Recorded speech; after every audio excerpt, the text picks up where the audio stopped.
Hi there, this is Josh from Literary Gladiators, and today I'm here with a book review. The book that I'm going to be reviewing is The First State of Being by Erin Entrada Kelly. You may recognize her as being the author of the Newbery Medal winning Hello Universe. She also wrote the Newbery Honor winning We Dream of Space. She also wrote The Land of Forgotten Girls, Lilani of the Distant Sea, Those Kids from Fawn Creek, and You Go First. This is her most recent book, and it was on the Mock Newbery List of books that could potentially win either a Newbery Medal or a Newbery Honor. This book is set in Delaware, which you don't see a lot of books set in Delaware, as far as my knowledge leads me. But Erin Entrada Kelly lives in Delaware, so she is writing what she knows. And this is set in the Fox Run Apartments in 1999, which there is concern that's taking place about Y2K. And she has these inserts, in particular through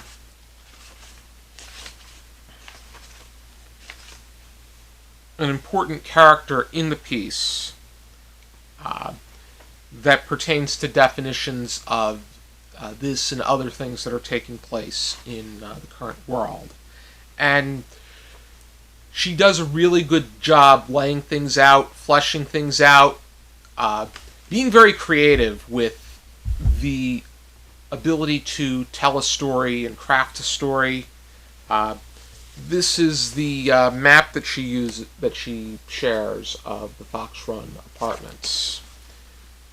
But a lot of the book has to do with the concerns pertaining to Y2K and what was going to happen in the future. I know that back in 1999, my concern was that they were going to stop making Beanie Babies forever, which that never happened.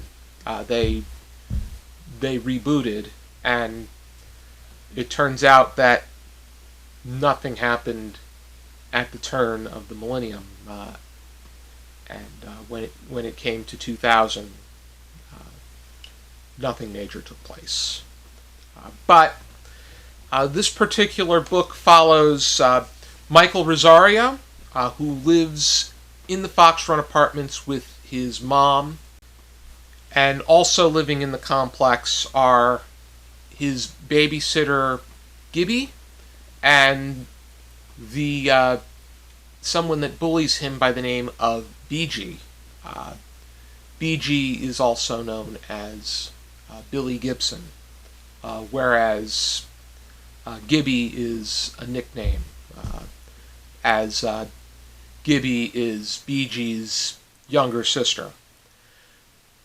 The head-scratching question is the fact that Michael is celebrating his 12th birthday at the beginning of the book, and Gibby is his 16-year-old babysitter. There's no concern about her age, but the question that I have in mind is, Michael seems to be old enough to not need a babysitter. He's 12 years old, his mother works 3 jobs. By that time, she probably should have taught him how to manage things alone at home, more frequently than not. There's none of these babysitter days would be necessary. I think that she could save a lot on that, and Michael would. He could probably. And he would be able to develop independent skills.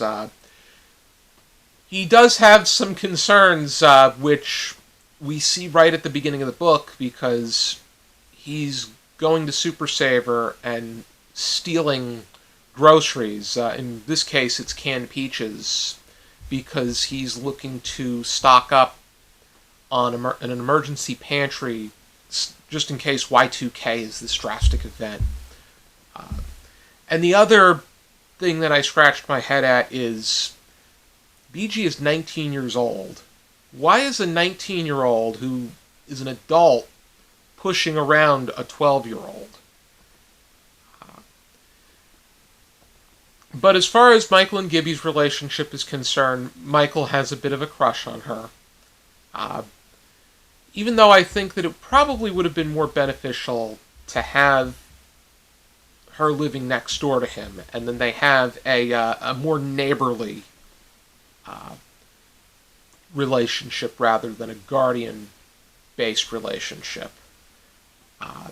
Granted, 16-year-olds generally don't hang out with 12-year-olds, but you could make it so that she's more looking after him than babysitting him, and that she keeps an eye to make sure he's not causing trouble. But there's never mention of the fact that he causes so much trouble that he needs a babysitter. But anyway, there is this...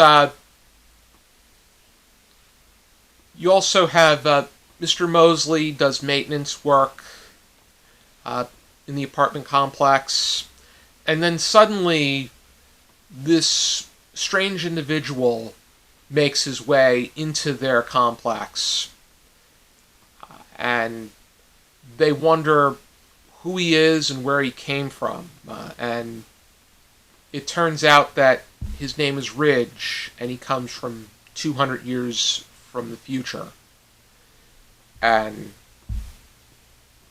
he was being a bit reckless during his lifetime and decided he wanted to go see 1999 because of that certain sense of nostalgia that he felt came with that era. And I think that those that were born in the 1990s or were growing up during that time could feel some sense of nostalgia. Not necessarily the target audience at the time that this is written. However, I was born in 1992, and I wonder what the 80s were like, and I think that reading about the 80s sounds pretty fascinating, because I've heard great things about that era. But I ended up taking a lot of notes for this book, and some of the examples have to do with the fact that according to the research that's done by a Dr. Sabio, that the Christiana Mall in Newark, Delaware, was the last American mall to close its doors. Its final day of operation was February 17th, 2052. This was on page 78 of the book, and it's interesting to make that kind of forecast because we're led to wonder, is that projection going to turn out to be accurate? Because it could very well be the case, because malls are really starting to diminish. You're not seeing as many people going to what you would see as a traditional mall from the 90s, where everybody hangs out and goes to different stores. I went to Neshaminy Mall in Bensalem, Pennsylvania, and there are very few stores that are still open. I mean, at least they have a Barnes & Noble, which I don't think there's a single... There may be one mall that has a bookstore open in the state of New Jersey. But it kind of reminds me of the fact that there's only one Kmart in the United States now, and it is a smaller Kmart in Miami, and it's just overstock items randomly put together, just anything that they could sell. But I believe that there's still Kmarts in the U.S. Virgin Islands and in the U.S. territories in the Caribbean. But That's what it made me think of when we're now looking at malls in today's age, where they were really in back then. They are waning now, and by 2052, they will end up going extinct in the country. I also, when I read on page 42 that Delaware wasn't the capital of anything except tax-free shopping, I had to add, and DuPont. Because those are the things that Delaware is known for. That and Joe Biden. He's also affiliated with Delaware, being their senator for 36 years. I think that ultimately, as the title lends itself, and as Ridge ends up demonstrating, that when it's targeted toward its audience, that this book aims to demonstrate that anyone, no matter what their background may be, has the ability to do something and make a difference. And I think that the way that this is laid out is just very unique. I think that it really shows the strength of Erin Entrada Kelly. And I definitely would like to read more of what she's written. And that when Ridge mentions the first state thinking, which lends itself to the title, that we should be thinking more in the present rather than in the future, because that will come when it comes, and you can act upon the future when the future presents itself. It's good to plan for the future, but you shouldn't be dwelling on it. You should be worrying about what's going on now. And I think that that's a very good way of incorporating that into literature for younger audiences. I find that for the most part, the characters in here are likable, as is the approach to which Erin Entrada Kelly takes upon them. But I think that the particular details that I mentioned, as far as Michael not needing a babysitter, Gibby being her neighbor rather than living a few apartments down, having a 19-year-old bully a 12-year-old. I think that, he could have probably have been more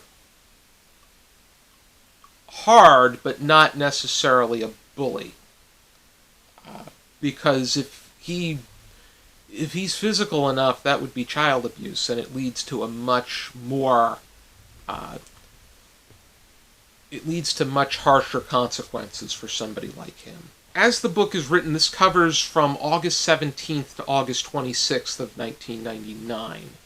Thus, there's not as much of a concern about leading right up to the very end of 1999. However, I think that it is... I'm glad that we're not going through the same structure in which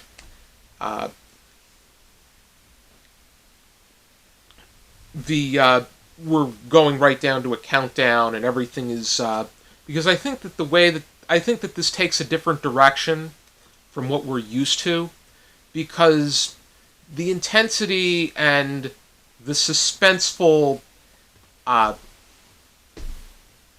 leading to a breaking point and leading to, is it going to happen, is it not going to happen, that is predictable within itself. So I'm glad that Erin Entrada Kelly takes a more unique direction as far as timeline is concerned. However, it would have been interesting to see how they reacted to everything that took place. I like the creativity that Erin Entrada Kelly puts into this book, and I felt very engaged throughout. There were just some story choices in here that led me to scratch my head. I gave this book 3.5 stars out of 5. Thank you for tuning into this video. I hope you check out some more videos from this channel, and I'm definitely inclined to check out some more books from Erin Entrada Kelly. I think Hello Universe is the one I especially would be inclined to check out. But these other ones look pretty appealing too. For now and as always, I encourage you to keep reading.